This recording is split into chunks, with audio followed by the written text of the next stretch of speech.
represents recognizable things in a coherent relationship. If it doesn't, it's not a painting. And the same for statues.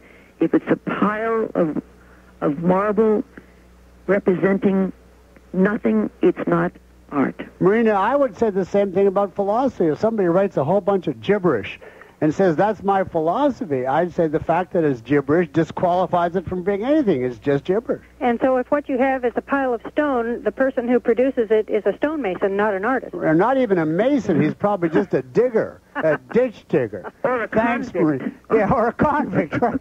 Thank you, Marina. Thank you. Appreciate your question. Jeremy on line 11. Welcome to the Leonard Peikoff Show. Yes, and I recall Mary Ann from my treasured copies of Objectivist newsletter in the 1960s. Oh, well, you go back sometime yourself, Jeremy. Oh, I have been reading on the subject. I mean, you're not a spring chicken. No, but I wasn't very old when I read them. Oh, I see. Okay. In Los Angeles, the sound walls here often have big paintings, which some call graffiti. I would prefer to see the stone myself. But I wonder if Mary Ann can help us to find art in that. Well, I don't know what you're referring to. Oh, I think in New York, you're in New York, aren't you? Could you describe? She's in the East. Yes. I'm in, don't you find outside there of also... Washington. Can you describe one of these things? These would be a jumble. They would be letters in outline. There would be a bright use of color in them. No, they're just letters in outline with a bright use of color. That's really all that they are. In the sense that somebody goes to a great deal of trouble suspended high in order to reach those walls and to paint them. Well, that's a skill that he's acquiring in climbing and descending, but the product is not an artwork. What about this guy that wrapped the Reichstag in cellophane? He went to a lot of trouble, but you wouldn't say he's an artist, would you? I was very glad to have your opinion on that. No, you're talking about what is now called land art. This artist, in quotes, artist Christo. Christo, yeah. Who wraps bridges and things. No. I'd say he's misplaced. His calling is in Bloomingdale's wrapping packages. Or laundry. Leonard must have seen these paintings in traveling to and from the studio. Do you recall sometimes particularly on overpass, you'll see a great splash of color? I thought those were advertisements, and I never could read them. I figured they're very bad advertisements because they're eye-catching and they don't make any sense. There we go. Okay, thanks. Could I ask a question? Yeah. At least, I don't know how much time we have left. Not very. But in order to wrap up things and tie things to what we discussed yesterday, I think, is it clear now why photography is not art? Well, what would you answer if someone says a photographer can be selective because he can point his camera at one thing rather than another, and he can set the light meter, and he can make it darker or lighter or colored or black and white. So why isn't it basically just a variant of painting? Because the final result is produced by a mechanical device. A camera exercises no discrimination, no selectivity. It reproduces whatever is put in front of it. The confusion comes because some photographers will light something dramatically and will therefore have certain artistic qualities, but it is not the result of selective recreation. It reproduces what's already out there.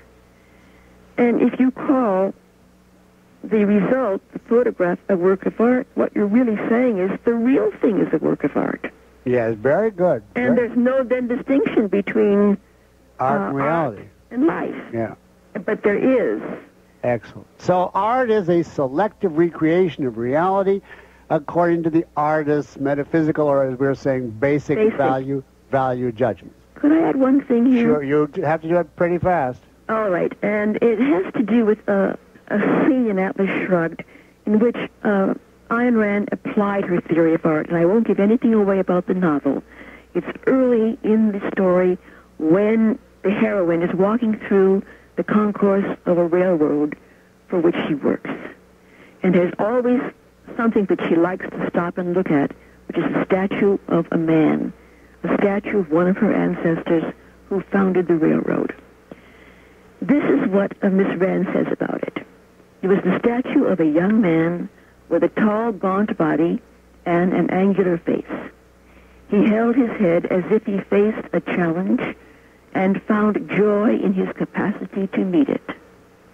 All that Dagny wanted of life was contained in the desire to hold her head as he did. Now, what the heroine is saying, this is the kind of life, the kind of person I want to be. It's a moral ideal she's looking at. To hold her head as he did, not today, not just tomorrow, but forever. Marianne, on that note, our music is here indicating that our time is up, so I want to thank you very much for a very illuminating and inspiring discussion of what is art. We never got to the question, how do you judge art objectively? But maybe you'll come back for another show to discuss that question. All right. Thanks for listening and for calling in until 2:30 p.m. Thursday. Remember to check your premises.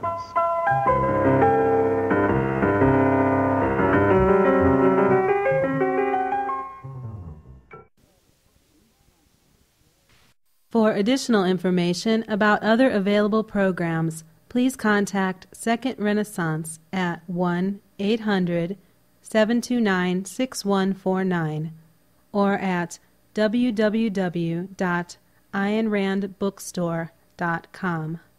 All material in this program is protected by copyright and may not be reproduced in any form or manner, nor played before an audience, without the express written permission of the producer, Second Renaissance Incorporated.